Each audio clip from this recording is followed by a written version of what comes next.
welcome to Red Tool House. Yeah, hello everybody. So today Kelly and I are on another road trip for one of you all, our viewers.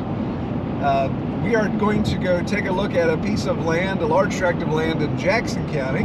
I will show you where that is on the map. And this land was purchased by Michael and Kimberly, who reached out to us and said, hey, we have not yet seen this land in person. So this was purchased sight unseen, and they'd like us to go take a tour of it, get some footage, get our opinions, get some ideas. They want to start a homestead, move to the lovely state of West Virginia.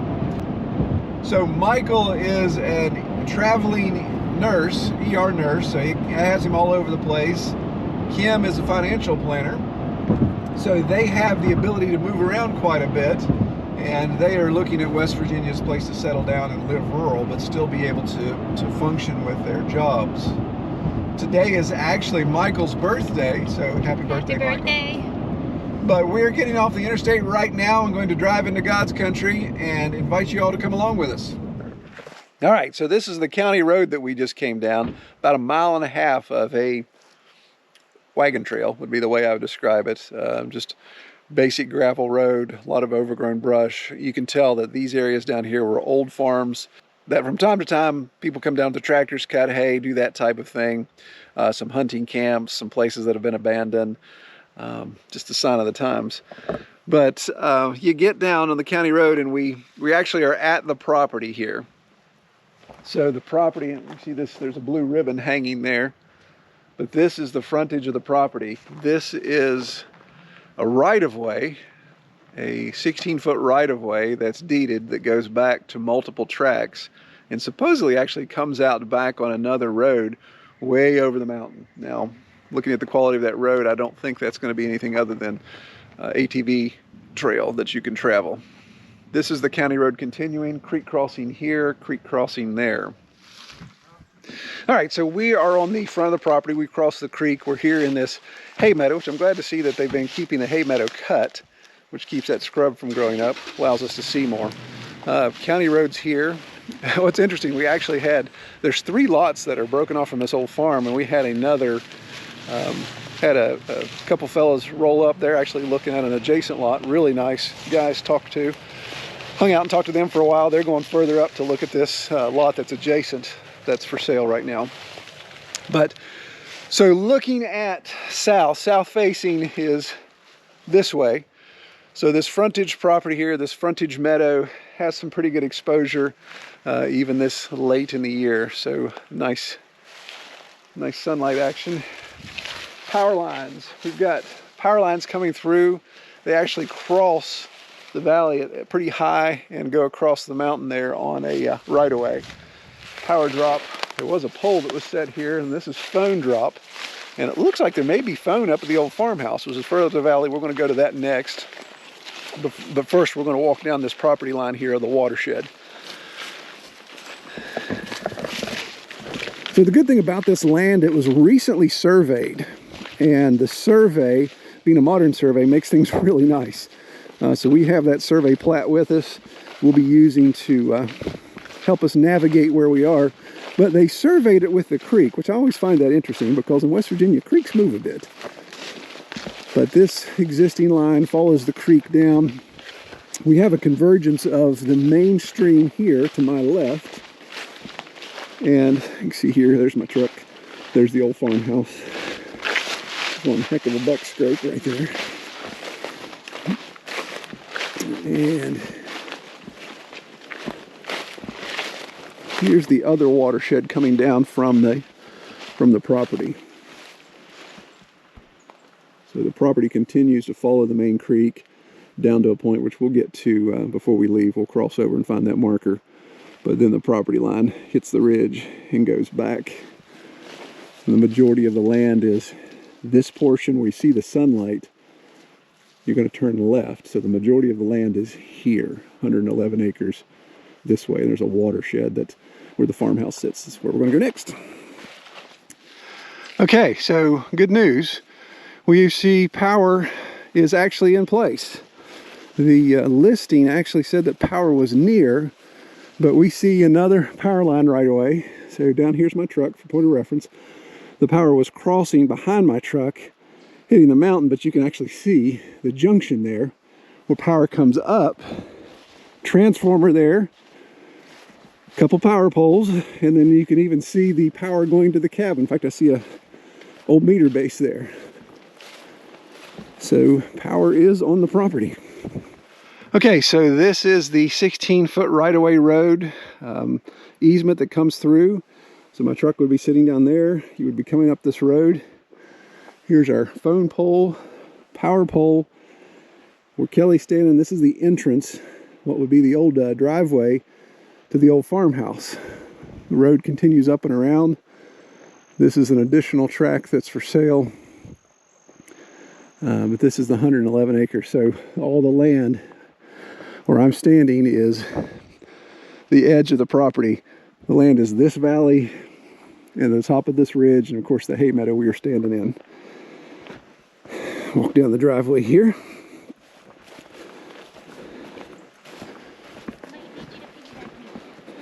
Oh yeah. Oh, another creek crossing, yes. That's to be expected. This reminds me a lot of our place, because it was the same way it was. A road to the creek crossing with the farmhouse just sitting on the other side of the creek crossing. A little slickery. So, creek crossing to drive through.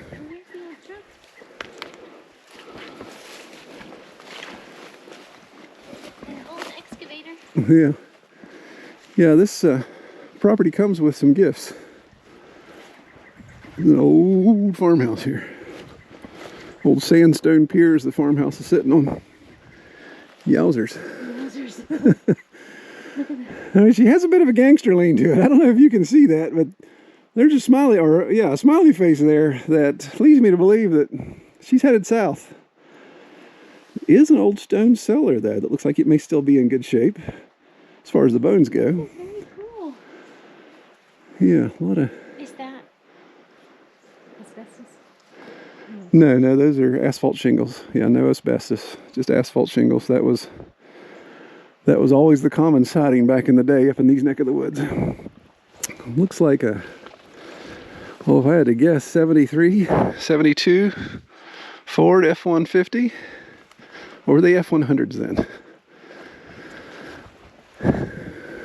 But that, I think, comes with the property, as well as a tractor and an excavator. So the porch, back porch is gone. What do you think that? Apple butter? That was most likely axle grease, I bet. Okay, the house is a total loss. There is no, it's not redeemable. Yeah. It's not shedding water. In fact, there's huge holes in the ceiling there. Yeah. See? And the floor is gone. All the floor joists are rotted out. And there are still canned goods on the shelf in there. My goodness. Is there? Yeah. I may go around the other way because the window's out. I may go around and look that way. Yes, I was going to say that. We'll check. Yeah, this... They may not be able to see this on camera, but the floor is just completely gone. In fact, when I stepped in here, the whole thing just kind of shuddered. So we're not going to spend a lot of time in here, but we'll walk around to the other sides and see what we can access. Yeah. They've boarded it up either to keep critters out or to keep squatters from coming up and doing whatever at some point. But I think there's going to be some trash that needs to be removed. Ooh, what did I just step on? So let's get a shot here of the front porch. Front porch was definitely an addition after the fact. With board and batten. Yeah. See, the whole house is shifting forward.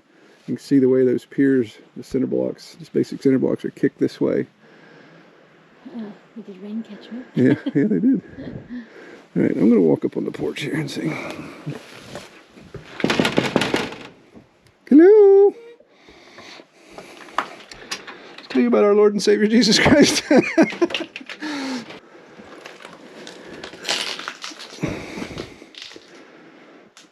Old cathode ray TV. Good night. Wallpaper.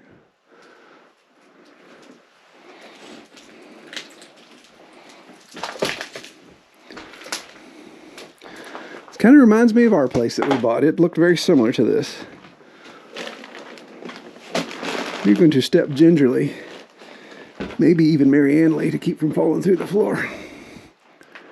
And there's a bat on the wall. There's another bat. No, I'm just looking to make sure I don't walk into one. Yeah, kitchen floor is gone on the ground. That just amazes me. You want some green beans, Kel? There's corn. There's green beans. Yeah, you guys are already outfitted with some food here. I have no idea what that black pot is. I'm not sure. Green beans actually look like they're still good. That's crazy. There's another bat over there on the wall. All right, so right here off the back corner of the house is a hose bib to black pipe. I'm not sure where that goes. So we need to figure out where that black pipe is going. It's obviously open. There's no way in the world there's water going to run out of that. Well, this truck's been sitting here at least for 20 years, and I'm only surmising that, but that's when the inspection sticker died. None of us West Virginians drive around with expired inspection stickers. So, probably a good idea to think that that's been sitting there a while. Okay, so the house is definitely a liability on this property. It's going to have to come down. It's going to need to be cleaned up. A lot of the trash and garbage. Hey, there's another TV. Is going to have to be hauled off. We'll see when we go further up the valley if that trash continues up. Unfortunately, that is kind of what we ran into with our place. That when they dump here, that means they probably started dumping up there, then just slowly work their way down. Hopefully that's not the case. Hopefully that's not the case. We'll see. But what we know from talking with Mike and Kim is they are looking to homestead. So as far as the bones go, what do you think of the land so far for homesteading? Oh, I think it's beautiful.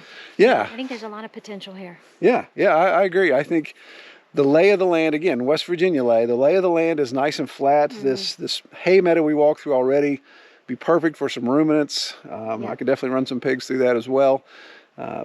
Really good from what we've seen so far. And that's just the front of the property. We haven't even seen the bulk of the land. And this land seems to be shaped kind of like ours, where I'm going to turn here and put you in the sun. But we're going to head up this valley, and it goes back quite a ways. This is the majority of the 111 acres. And there's actually 2 watersheds that are in this valley. So we're going to go check those out here in a little bit. But for the sake of just marking off all of our corners, we're going to walk, let's spin around with me, folks. We're going to walk back to the county road, which again is that little 2-lane path. And we're going to walk up it to find the corner marker, because there's a little bit of a meadow here to this side of the house. We just want to see where that line ends and make sure that we can share that with Michael and Kimberly. There she blows. Good eye. So that survey stake there, straight up the mountain. You can actually see the timber. Less timber, more timber. That's true. Kind of obvious. Need my buddy Hank from Hamiltonville Farm up here to see if he can get this thing started. That's a good idea. Yeah, I don't know. That's not starting. That's a little too far gone. All right, so we came up this side of this left watershed behind the house, but turned back toward the house up on the hill so we could find this road right away. So it's not much of one, but you can see this grade here that goes back around in front of the house. And this used to all be cleared. We're going to walk further up here, but you can see here on this point where that opens up. So I'm noticing that when there's a little bit of time for growth in a meadow, this is why it's okay for us to cut down trees on our property, because we could never use all of the timber. I'm noticing all these tiny trees that are growing up. Pine trees, some oaks, what else? There's some poplar. Some poplar. But it just grows so quickly that it doesn't stay pasture for long. Yeah, the Appalachian forest wants to become Appalachian forest again. And it's one quickly. It's one of those things you think about, looking at the age of this house, looking at probably the history behind this property. somebody's grandparents, great-grandparents, great-great-grandparents worked their butts off by hand, clearing this land to make it a usable farm. And then when you leave it alone for just 5 years, 10 years, this is what happens. It's a race to see which tree can get biggest. It comes back fast. So let's keep walking. We may have stumbled across a spring here. Kelly's onto it. She's all over it. Sniff it out, Kelly, sniff it out. See, it's even got the bent tree. The old folklore was that the Indians would do this to mark water sources or key benchmarks. Here's the reason why we think we're under a spring, is we found black pipe on the ground. It's not Kelly's. It's gonna be way, it goes up there pretty. I can see the black line way up there. Oh,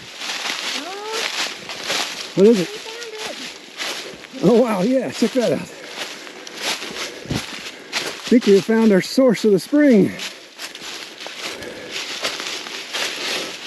Oh, Kelly doesn't fall over the hill first. Hold on, Kel. Goodness. You gotta be part mountain goat to get here. Okay, I'm gonna. Very cool. There's a So there's a spring box. power. No, that's not power. That's actually, it is power. You're right.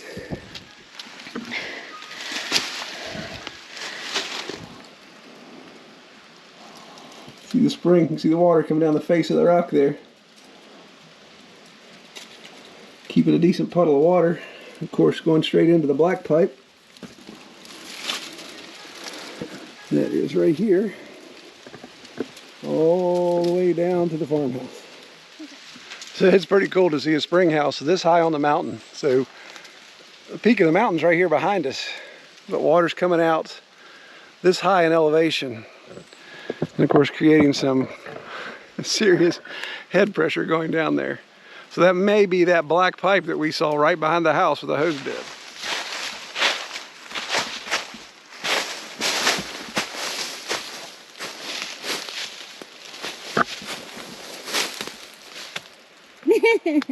Tree hugger. It's like a sequoia beach. That is a monster. Sequoia size. It's another indicator of another possible spring. It hasn't been tapped or anything that we can tell, but I don't know if you can see this little watershed coming down. It starts right there. There's actually just a face of the mountain, but the mountaintop is way up there. So that watershed to form, there's got to be some water coming out of that to add. So that could be another spring to be tapped into. The spring that we were discovered was maybe 400 yards that way. All right, so here's one of the survey pins.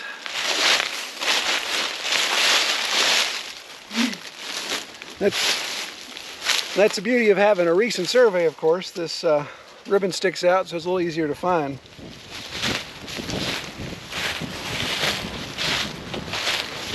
That was worth the hike.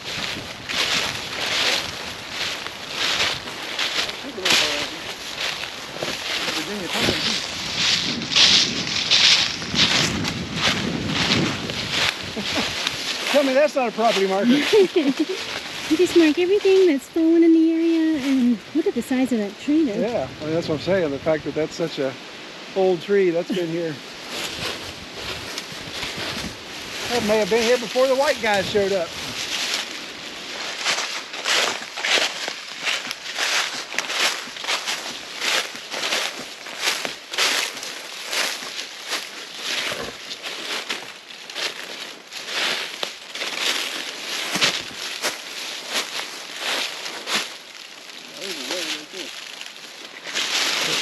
This most likely is the corner. They've got a little hickory behind us, ribboned off.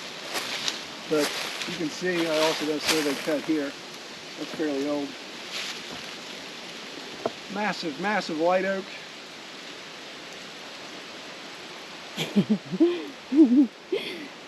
So now we're going to go over, I think we'll see if we can find that well, and then back down the center of the watershed, back to the farmhouse.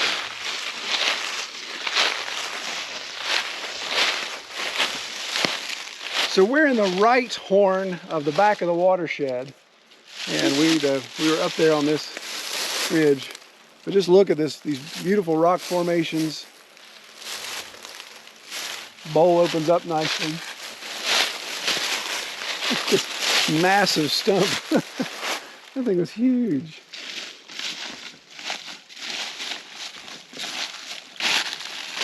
So this spot right here, from the best I can tell, is the old gas well site, gas or oil.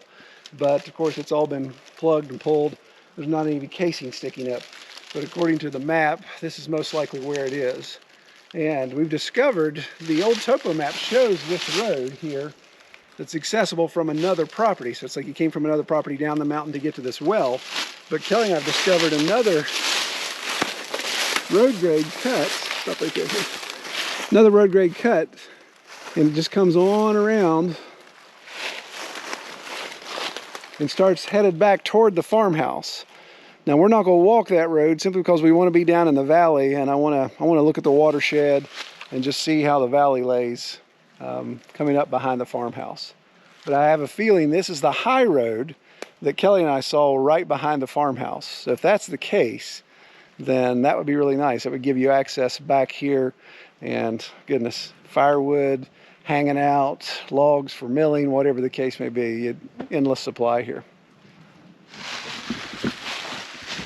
All right, interestingly enough, we're still in the right horn of the watershed, the main valley, and its topography is pretty rough. It's a canyon. So if we turn back around to where we came from, you can see the topography actually gets steeper the deeper you get in the valley. So the hillsides, as they go up, they lay back more, which is kind of the opposite of what ours is. So this is interesting. We're actually walking, and it looks like an old log skid road, and we're headed toward the farmhouse. That's the direction Kelly's going right now. So we're going to get down into the watershed. We're seeing water, standing water already, and we haven't had rain in about 7 days. So with the sycamore that we've seen almost at the top of the mountain, there's a lot of water on this property. Typical West Virginia, it's coming out everywhere. All right, we have come all the way down the main county road. So the truck was parked way up there around the turn, and this is the corner, the front corner that is shared with the opposite lot, the 88 acres that's for sale. And my buddy, a friend of mine that owns this piece of property right here, he was telling me about this benchmark. That there's a huge stone that has an old survey benchmark in it. He said, but the last time he came up, it looks like somebody may have stolen the benchmark. But there we can see survey ribbon. So, yeah, in a middle pin driven. So the property line goes right up the steep part of that mountain. So this portion this way, over here, is 42 acres that my buddy owns that he's thinking about putting on the market in a year or so. Maybe we'll come back and cruise that one. Okay. All right, so we just wrapped up our tour of the property. Actually, we're back in Charleston now, so we're headed to get something to eat, actually. But what do you think, Kelly? Initial assessments of the property? I think that it was a beautiful piece of property. I think that there were so many neat places on the property for potentially different kinds of livestock, or growing veggies, or any of that. And I think, yeah, I think it's got a lot of potential. All right, so let's talk pros and cons then. So, to me, a pro, like you said, it is definitely a diamond in the rough. Some places already established that hay meadow was excellent. Yes. So that's move-in ready for whatever you want to do, ruminants, whatever it may be. Lots of land to work with, of course. Another pro, I think, is rural as far as surrounded by ridge lines, so you can kind of go in the valley and do what you want to do. There's not a lot of traffic on that road, so you don't have to worry about a lot of riffraff coming through. There is power to the house, and we discovered that spring that is producing quality water that's plumbed all the way down to the house, which I thought was really neat. Yeah. A lot of timber on the property, a lot of huge timber on the property. Yes. So if you were milling your own and you needed resources to draw from, then there's tons of resources. It'd take you 3 lifetimes to mill all that for personal consumption. Any pros that you have on top of that? So we definitely noticed some fruit trees and mini wineberries Oh yeah. / raspberries everywhere. And then some, you know, some of those hilltop pastures that could be opened back up. Yeah. All right, so what about cons, Kelly? What do you see con-wise? Okay, so con-wise on this particular property, one is the main road might be a little tricky in winter. Like, you know, saying that there's not a lot of traffic that comes out on that road, that may make that aspect a little more tricky. I think another con is going to be the old house that's going to need to be cleaned up, and you know, all of the cleanup with all the junk that's around the house. Yeah, the house is definitely a liability. There's no doubt about it. It needs a 5-gallon can of gas and a match. That's really what it needs. And to your point about the road, I agree. This is not a daily driver property. Right. If you're driving to Charleston or Ripley for work on a daily basis or whatever, Or to any town. yeah, this is not the place, because while it's only, what was it, 6, 3, and 1, so you're looking at 10 miles, but you're 10 miles of some country road where it gets very country. So those last 3 miles are slow going, and I would not want to be in a position where I had to drive that daily. Now, the one con, well, there's 2 cons that I have. One is the restriction on timbering. So while there's a lot of big timber in there, the property does have a restriction that you can't timber until 2075. I ain't living that long, so there'd be an opportunity to generate some additional revenue from the purchase of this land, but with that restriction you could not do so. Second is, while those valleys are deep, they are really kind of steep when you get down in. As I mentioned in the video, it's kind of the opposite of ours, where they lay back gradually, and then when you get closer to the top they get steeper. This is almost, they lay back gradually, and then when you get closer to the bottom, then they get real steep. So while it's not unusable land, it would require a good dozer operator to come back there to cut some of the benches out, access roads, those type of things, to really be able to utilize that. It's just something that, you don't want a highway back there, but just a side-by-side or a tractor to get back and utilize, drag out some of that wood, that type of stuff. All right, well, comment below and let us know what you guys saw and what the footage that we showed you. And obviously, if you are thinking about land in West Virginia and you would like to have boots on the ground to represent your eyes, if you haven't been able to make it out or check something out, by all means, give us a shout. We absolutely love doing this.